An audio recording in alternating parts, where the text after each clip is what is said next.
प्राणियों में सद्भावना हो और विश्व का कल्याण हो, यह भी शायद दुनिया में सबसे पहले हमने कहा है।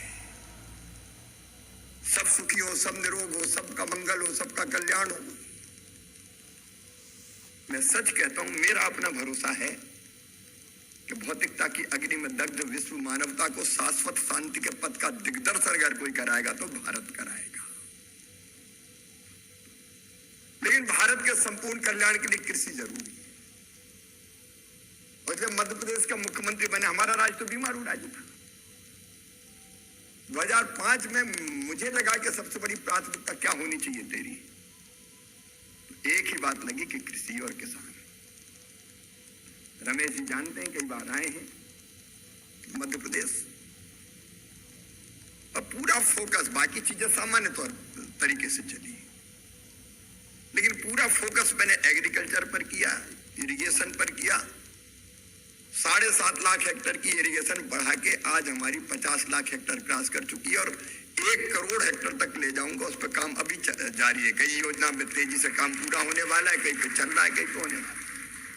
और उसी का परिणाम था कि जिस मध्य प्रदेश में 4-5 में अनाज का उत्पादन, फूड ग्रेन केवल होता था 100 लाख मीट्रिक टन, 2 साल पहले के आंकड़े बता रहा हूं 619 लाख मीट्रिक टन तक पहुंच गया।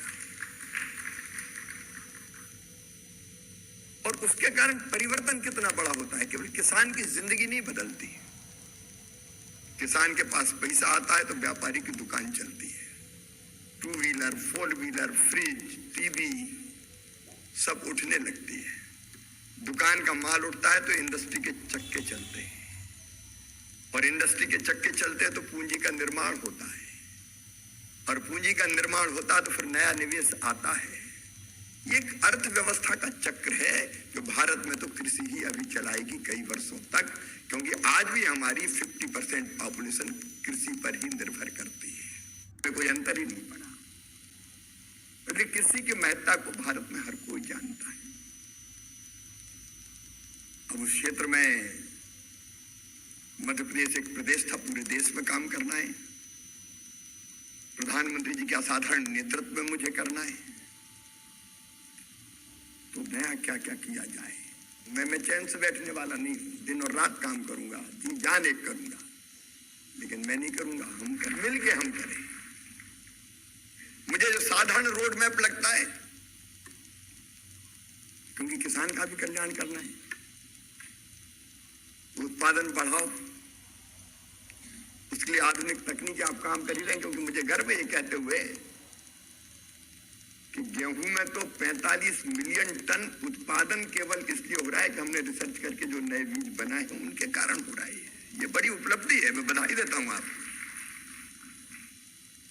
45,000 करोड़ का बासमती राइस हम एक्सपोर्ट कर रहे हैं, ये भी आपके कारण ही कर रहे हैं, मैं इसके लिए बधाई देता हूं। स्वामीनाथन जी हमारे गर्व है, मैं उनको प्रणाम करता हूं। आज जिन विभूतियों की चर्चा हुई है, 4 खाद्य पुरस्कार, 15 से ज्यादा पद्म अवार्डी, मैं दोहराना नहीं चाहता। यहाँ की उपलब्धियां असाधारण, सुधार की गुंजाइश सब करेंगे। इसलिए आपका रोल बहुत महत्वपूर्ण रहने वाला। आपका मतलब केवल जो यहाँ काम कर रहे नहीं है, जो अलग अलग संस्थानों में विभिन्न पद पर बैठे हैं, चाहे देश में बैठे हैं चाहे विदेश में बैठे हैं, उनको भी मैं छोड़ूंगा नहीं, उनको भी पकड़ूंगा और मैं कहूंगा कि साथ आओ, हमको मिलकर साथ काम करना है, कई विषयों पे करना है। अब मेरी चिंता है, आज मैं शेयर करना चाहता हूं आपसे, हमारे 86% किसान स्मॉल और मार्जिनल फार्मर है। 1.5 एकड़, 2 एकड़, 2.5 एकड़, 1 हेक्टर। अब हमको खेती का मॉडल ऐसा बनाना पड़ेगा कि वो 1 हेक्टर के चक में उसकी खेती में कैसे अपनी आजीविका ठीक से चला सके। और इसलिए मैं कहता हूं उत्पादन बढ़ाना है, उत्पादन की लागत घटाना है। तीसरी चीज, उत्पादन का ठीक दाम देना है, घाटे की नहीं, फायदे की खेती। उसके लिए हम प्रतिबद्ध हैं, प्रधानमंत्री जी प्रतिबद्ध हैं। प्राकृतिक आपदा में या तो नुकसान हो ही नहीं, ऐसी वैरायटी जाए, और हो जाए तो उसके नुकसान की भरपाई करना है। लेकिन कृषि का विविधीकरण ये चुनौती है हमारे सामने। हम जानते हैं कि और दालें हम आयात कर रहे हैं, ऑयल सीड आयात कर रहे हैं, इंपोर्ट कर रहे हैं। कल ही मैंने राज्यों के कृषि मंत्रियों से बात की कि हम क्यों दलहन में आत्मनिर्भर नहीं हो सकते। लेकिन एक समस्या आती है कि हमारा तुअर हो, उड़द हो, मूंग हो, उत्पादन कितना कम है, पर हेक्टर यील्ड बहुत कम है। और किसान क्या लगाएगा? व्यवहारिक रूप से जिसमें ज्यादा फायदा होगा वो फसल लगाएगा ना, लगाना भी चाहिए। तो इनको फायदे की फसल हम कैसे बनाए, इसका उत्पादन कैसे बढ़े?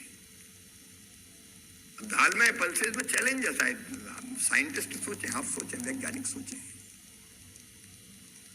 गेहूं का, चावल का बढ़ सकता है, तो इसमें और क्या करने की जरूरत है? क्योंकि पर हेक्टर 9 कुंटल के आसपास हमारा उत्पादन आता है दलहन में, पल्सेस में। हम पाम ऑयल इंपोर्ट कर रहे हैं, लेकिन सोयाबीन की उत्पादकता नहीं बढ़ा पा रहे।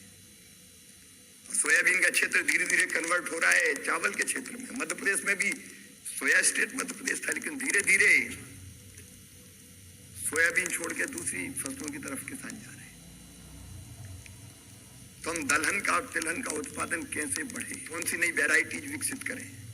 कई जगह वो इसलिए उगाता है कि पानी नहीं और कुछ उग नहीं सकता, तो कोदो, कुटकी, ज्वार उगाओ। लेकिन हमको ऐसी वैरायटी विकसित करनी पड़ेगी जिससे उनका भी उत्पादन बढ़े। देखो, सीधी बात यह है कि जब तक कोई भी मनुष्य हो, बिजनेस व्यापार करने वाला हो, हमारा किसान भाई हो, वो भी देखेगा ना कि प्रॉफिट काय में ज्यादा है। डाइवर्सिफिकेशन वो आसानी से नहीं होगा। उसके लिए वैसी वैरायटी हमको विकसित करने के प्रयत्न करने पड़ेंगे। केवल सब्सिडी देके नहीं चल सकता मामला। तो एक चुनौती और है, और वो है धरती के स्वास्थ्य को, मिट्टी के स्वास्थ्य को बनाए रखना। केमिकल फर्टिलाइजर का अनियंत्रित उपयोग धरती के स्वास्थ्य को बिगाड़ रहा है। हम इतने स्वार्थी तो नहीं हो सकते कि हम आज की पीढ़ी की चिंता करें। आने वाली पीढ़ियों का क्या होगा? अरे ऐसी धरती तो छोड़ के जाएं कि आने वाली पीढ़ियां भी जिंदा रह पाए।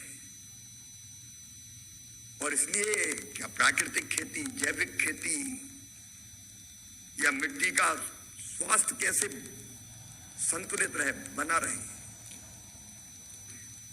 अनेकों चुनौतियां ऐसी हमारे सामने हैं जो मेरे दिमाग में घूम रही है।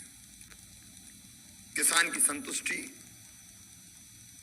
हमारा सबसे प्राथमिक ध्येय है। इतनी बड़ी आबादी खेती पर निर्भर है। ये बात सही है कि खेती से जनसंख्या का बोझ कम होना चाहिए, लेकिन वो 2 दिन में नहीं हो सकता। उसमें समय लगेगा। तब तक वो सरवाइव कैसे करें, इस पर निरंतर काम करने की जरूरत है। मेरे प्रिय मित्रों, मैं बड़ी आशा से आपके बीच आया हूं। यहां आना और मेरा भाषण केवल कर्मकांड नहीं है। कृषि के परिदृश्य को पूरी तरह से बदल देने की मेरी जिद, जुनून और जज्बा है, और आपके साथ मिलकर मैं करना चाहता हूं।